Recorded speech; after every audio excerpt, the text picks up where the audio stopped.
अस्सलामुअलैकुम वरहमतुल्लाह। जीअं त दोस्तो मुहर्रमुल हराम जे हवाले सां शहीद करबला खे अक़ीदत पेश करण जे लाइ असांजे सिंध जे नए उभरंदड़ आवाज़ वकील अहमद साहब जे आवाज़ हमदिया नात कलाम में एल्बम अची रहियो आहे, जेको तक़रीबन 20 तारीख़ खां वठी असांजो बा मोहतरम जनाब परवेज़ अहमद पल साहब रिकॉर्डिंग करे रहियो आहे।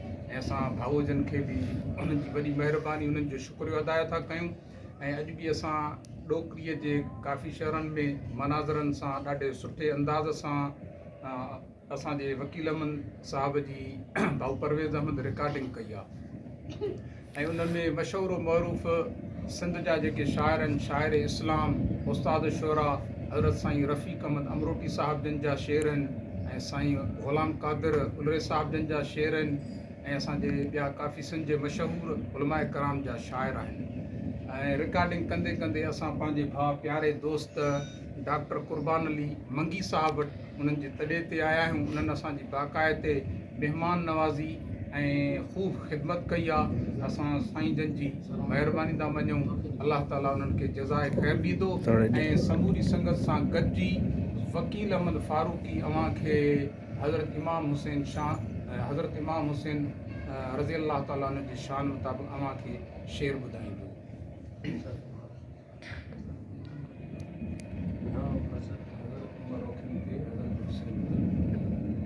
हज़रत उमर अखिन ते, हज़रत हुसैन दिल में, नज़रन जी दीद दाइम आदिल जो चैन दिल में।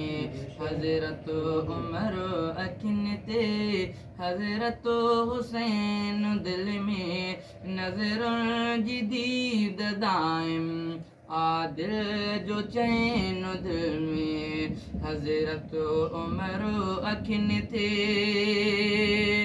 ओ साहब शहीद थिया नुक़सान दीन जो छो, साहब शहीद थिया नुक़सान दीन जो छो, साहब शहीद थिया नुक़सान दीन जो छो, साहब शहीद थिया नुक़सान दीन जो छो।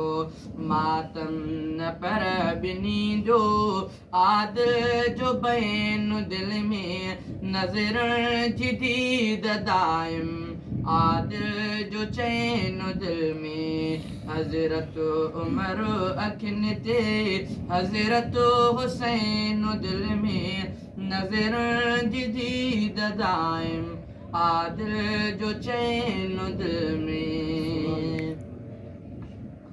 पैगंबर जो पगर प्यारा ओ गुलाबन खां मथे आहे, पैगंबर जो पगर प्यारा गुलाबन खां मथे आहे।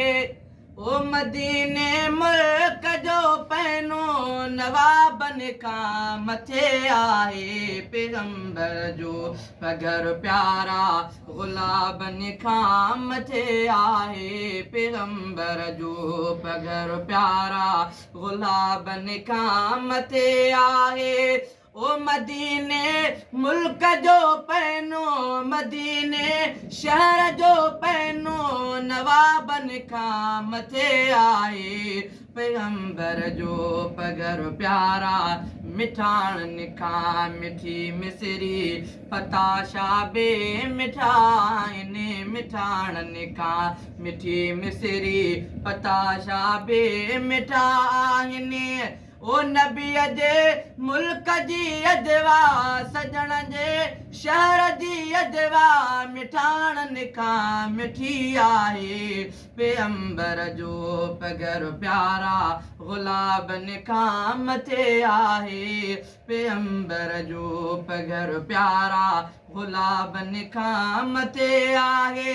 ओ मदीने शहर जो पैनो नवाबन खां मथे आहे, पैगंबर जो पगर प्यारा हज़ारे दायूं दुनिया में दुनिया जा ॿार पालनि थियूं हज़ारे दायूं दुनिया में ओ दुनिया जा ॿार पालनि थियूं हलीमा हलीमा दाई दिलबर जी हदायनि खां मथे आहे पैगंबर जो पगर प्यारा गुलाबनि खां मथे आहे पैगंबर जो पगर प्यारा दुनिया जे बादशाहनि जा हुजनि भल सोन जा बंगला ओ मदीने जी कची कोठी बंगलनि खां मथे आहे पैगंबर जो पगर प्यारा हज़ारे गाइणा गॾु थियनि भली हाकिम भलो ॻाइनि ओ चयल हिकु नात मुरसल जी कलामनि खां मथे आहे पैगंबर जो पगर प्यारा।